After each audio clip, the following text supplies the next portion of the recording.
pada dasarnya khalwat itu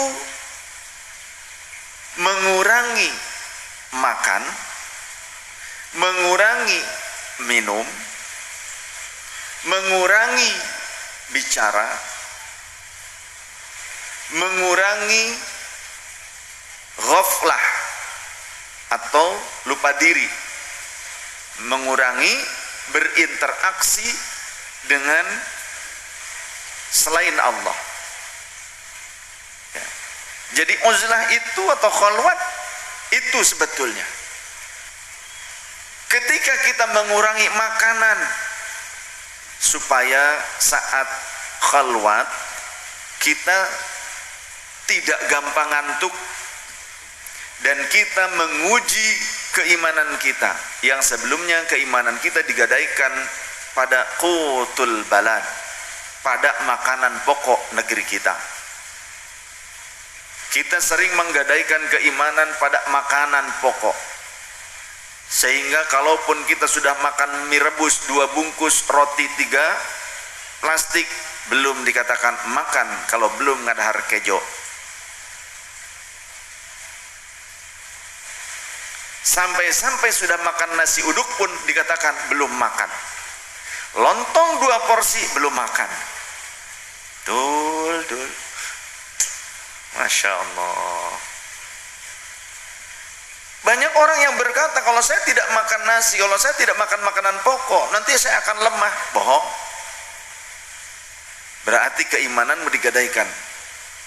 Saya sudah merasakan kurang lebih 8 tahun tidak makan makanan pokok, tidak makan yang mengandung beras, ya, nasi pun tidak, apalagi beras. Emang ayam, bahan baku beras walaupun bentuknya berlainan tidak saya makan. Kurang lebih wallahu a'lam kisaran sekitar 8 tahunan.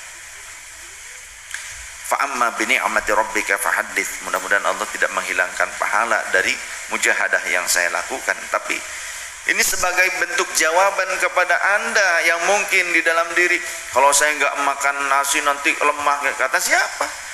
Justru yang saya rasakan pada saat itu kuat. Saya bisa ngangkat orang dengan mudah. Biiznillah bisa ngangkat mobil yang masuk kejeblos mater sendiri dengan mudah dengan izin Allah. Sekarang belum tentu, karena sekarang kaidahnya beban hidup lebih berat daripada beban cicilan mobil.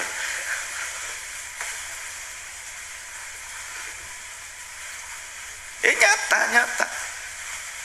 Dulu keluar provinsi kemana, bawa ransel gede isinya berat, orang kalau ngangkat aja ini berat amat.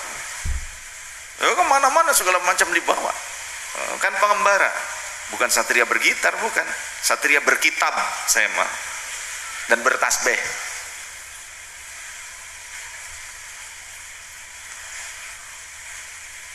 Kurangi makan, artinya puasa saat uzlah, saat khalwat itu puasa. Tetap bukanya maghrib, tapi jangan mentang-mentang kita puasa kemudian makanannya penuh terus. Makanya ketika saya khalwat selalu tersisa makanan, padahal cuma 1 kali dikirimi oleh Umi, itu menjelang maghrib di dekat tempat khalwat. Itu untuk 1 porsi makanan, 1 kali makan katanya, tapi saya jadikan 2 kali dan masih tersisa separuh.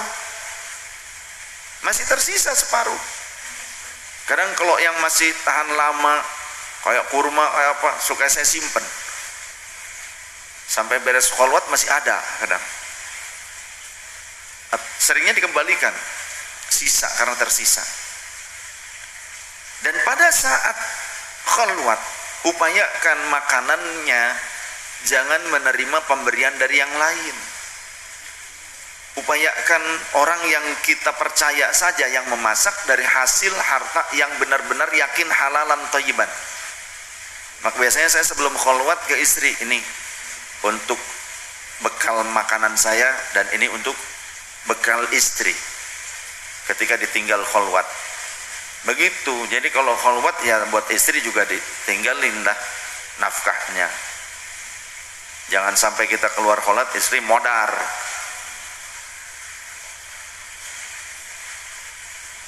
Ya. Upayakan yang yakin halalan thayyiban, hasil dari kasab kita, diupayakan. Makanya sering bilang ke istri, jangan nerima pemberian dari yang lain. Kalau diberi, silahkan konsumsi oleh siapa saja, oleh santri, oleh siapa, kasihin.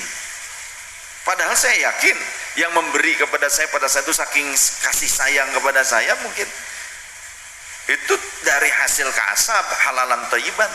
Tapi ihtiyat, kita harus wiroi, upayakan hasil sendiri. Itu diterima mah diterima oleh istri saya pemberian, istri saya yang makan kali. Tapi kadang dikasihin katanya ke santri pada saat kholwat. Bukan berarti saya menolak pemberian. Saya juga sering dikasih makanan, buah-buahan, saya makan.